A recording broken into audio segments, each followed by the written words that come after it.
कैसे सभी आप? बढ़िया, फर्स्ट क्लास। तो बच्चों, आज हम 11th क्लास का ज्योग्राफी करने जा रहे हैं और ज्योग्राफी जो है ना काफ़ी इंटरेस्टिंग होता है।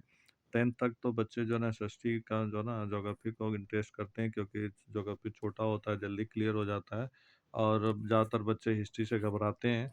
लेकिन अभी क्या है, 11th क्लास में ज्योग्राफी एक बहुत इंपॉर्टेंट होने जा रहा है। और इम्पोर्टेंट है भी, क्योंकि काफ़ी इंटरेस्टिंग है। और अगर इस ज्योग्राफी को हम अच्छे से करते जाएंगे तो आगे चलकर हमारा जो है जीएस सेक्शन बहुत ही कंप्लीट और मजबूत हो जाएगा, कॉन्फिडेंस आ जाएगा, राइट। तो बने रहिए। अगर आप चैनल पे पहली बार हैं तो इसको सब्सक्राइब जरूर करें, ठीक है। और ज़्यादा से ज़्यादा लोगों को वीडियो शेयर करें, लाइक करें, ठीक है। और वीडियो के अंत तक जो है ना बने रहिए, ठीक है। तो मैं भी सिंह, स्वागत है आपका इस क्लास में, एस एकेडमी में, ठीक है। तो 11th क्लास का जो है ना भूगोल का चैप्टर नंबर जो है ना और दूसरे बुक का जो है ना अध्याय 3 अपवाह तंत्र और जो है ना के बारे में पढ़ेंगे। अपवाह तंत्र, नदियाँ वगैरह, ये सारी चीज़ें आपको बताऊंगा मैं इसमें, ठीक है। तो बने रहिए। एक विशिष्ट क्षेत्र से नदी जब जल बहा जो ना बहा कर लाती है, ठीक है, और उस क्षेत्र को जल ग्रहण क्षेत्र कहा जाता है, ठीक है। वे क्षेत्र जो नदियों और सहायक नदियों द्वारा अपवाहित किए जाते हैं अपवाहक द्रोणी कहलाते हैं। जब दो अपवाहक द्रोणी किसी सीमा पर अलग होती है उसे जल विभाजक कहते हैं, विभाजिका या विभाजक कहा जाता है। बड़ी नदियों के जो है ना जल और क्षेत्र को जो है नदी द्रोणी और छोटी नदियों को अपवाहित क्षेत्र कहा जाता है, राइट। जल संभर भी कहा जाता है इसे। इसके किसी भी एक भाग में परिवर्तन के कारण अन्य भागों के क्षेत्रों पर प्रभाव भी पड़ता है, राइट। इसके बाद आते हैं कि भारतीय अपवाह तंत्र का अगर हम वर्गीकरण करें कि भारत में कहाँ कहाँ नदियाँ किस रूप में है, तो इसका विभाजन समुद्र में जल विसर्जन के आधार पर जो ना दो भागों में हुआ है। एक अरब सागर और एक बंगाल की खाड़ी में अपवाह तंत्र, ठीक है। अरब सागर का अपवाह तंत्र, इस अपवाह तंत्र का लगभग 23% भाग कुल अपवाहित क्षेत्र का हिस्सा है, जो सिंधु नदी, नर्मदा नदी, पेरियार आदि के जो ना रूप में अरब सागर में विसर्जित होती हैं या मिल जाती हैं, राइट। इसके बाद हम बात करेंगे कि बंगाल की खाड़ी का अपवाह तंत्र। तो बंगाल की खाड़ी, इस अपवाह तंत्र का लगभग 77% भाग कुल अपवाहित क्षेत्र का हिस्सा है, जिसमें ब्रह्मपुत्र, गंगा, महानदी, कृष्णा आदि के रूप में बंगाल की खाड़ी में विसर्जित हो जाती हैं, यानी मिल जाती हैं, राइट। जल संभर के क्षेत्र के आकार के आधार पर 3 भागों में विभाजन किया गया है, ठीक है। अगर देखा जाए तो ये 3 भागों में बढ़ जाती हैं। एक है प्रमुख नदियाँ, ठीक है, और जो है ना जिसे हम कह सकते हैं कि जो ना 14 इसमें प्रमुख नदियां हैं, ठीक है। मध्य नदी द्रोणी और लघु, ठीक है। प्रमुख नदी द्रोणी कौन सी होती हैं? इसमें 14 नदी द्रोणियां सम्मिलित हैं और अपवाद क्षेत्र लगभग 20,000 वर्ग किलोमीटर से भी अधिक है। मध्य नदी द्रोणी, इसमें लगभग 44 नदी द्रोणियां सम्मिलित हैं और अपवाद क्षेत्र में लगभग 2,000 से लगभग 20,000 वर्ग किलोमीटर तक फैली हुई है, राइट। लघु नदी द्रोणी, इसमें न्यून वर्षा क्षेत्रों में बहने वाली कई नदियां आती हैं। इनका प्रवाह लगभग 2,000 वर्ग किलोमीटर से कम है, ठीक है।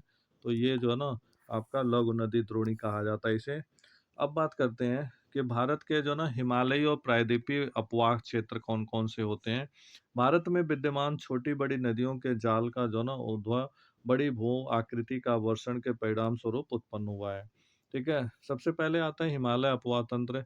इसके अंतर्गत गंगा नदी है, सिंधु है जिसे इंडूस कहते हैं, ठीक है, और ब्रह्मपुत्र नदी द्रोणी आती हैं, ठीक है। हिमालयी अपवाह, ठीक है, का विकास लंबे भूगर्भिक इतिहास के बाद हुआ है। सॉरी।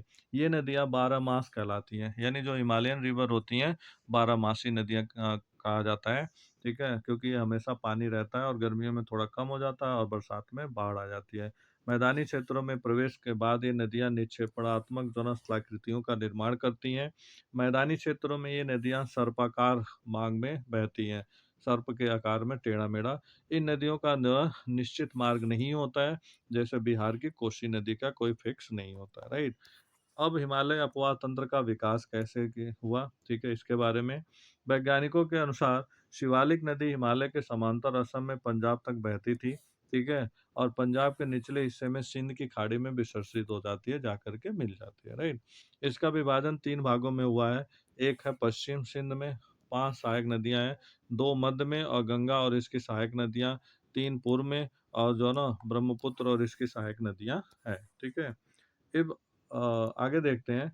हिमालय अपवाह तंत्र की नदियां, सबसे पहले सिंधु नदी के बारे में बात करेंगे, ठीक है, जिसे इंडस कहा जाता है। यह दुनिया की सबसे बड़ी जो ना नदी द्रोणियों में से एक है।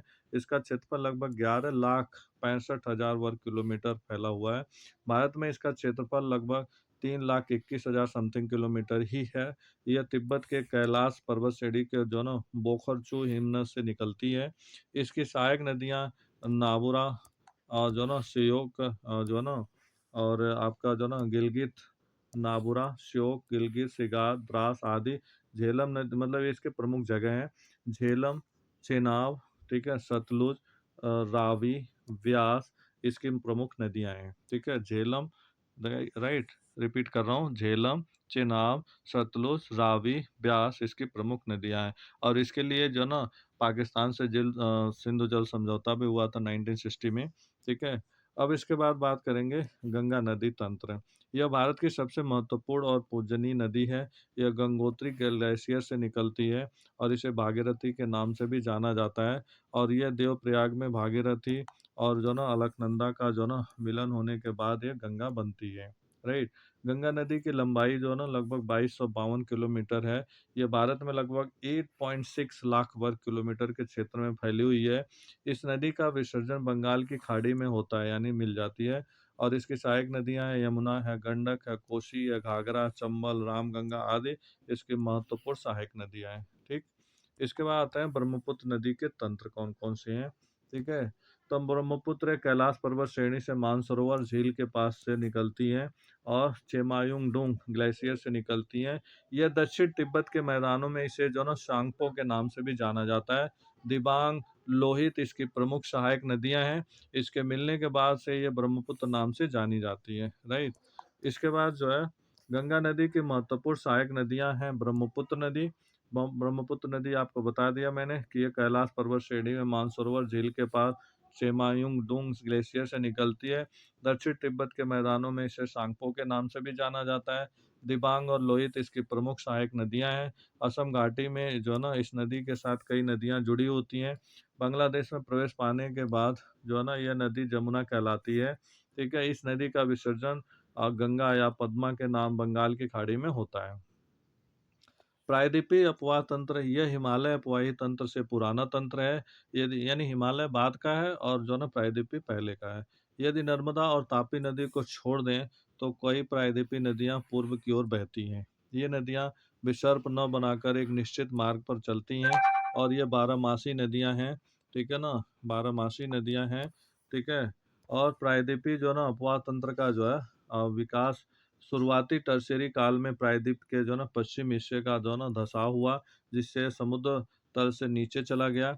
हिमालय के प्रोत्थान के जो ना फलस्वरूप इसके उत्तरी भाग का खिसकाव हुआ, ठीक है, जिससे भ्रंश द्रोणी का निर्माण हो गया, यानी वहाँ गड्ढा सा बन गया, ठीक है। इस समय प्रायद्वीपिक खंड का जो है अगर देखा जाए तो झुकाव जो है उत्तर पश्चिम से दक्षिण पूर्व की ओर हुआ है, जिसके कारण अपवाह बंगाल की खाड़ी की ओर हो गया है, राइट।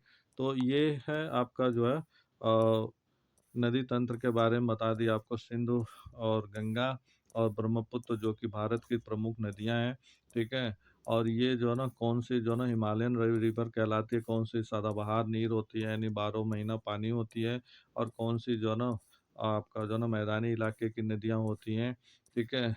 और इस चैप्टर में जो शॉर्ट नोट है तो यही है, इम्पोर्टेंट है। जो अगर ये चीज़ें क्लियर हो जाएगी तो आपको ये चैप्टर क्लियर हो जाएगा। नेक्स्ट चैप्टर में हम जो है ना लेके आ रहे हैं भारत का जो ना स्थिति कैसा है, आकार कैसा है, बहुत सारी चीज़ें।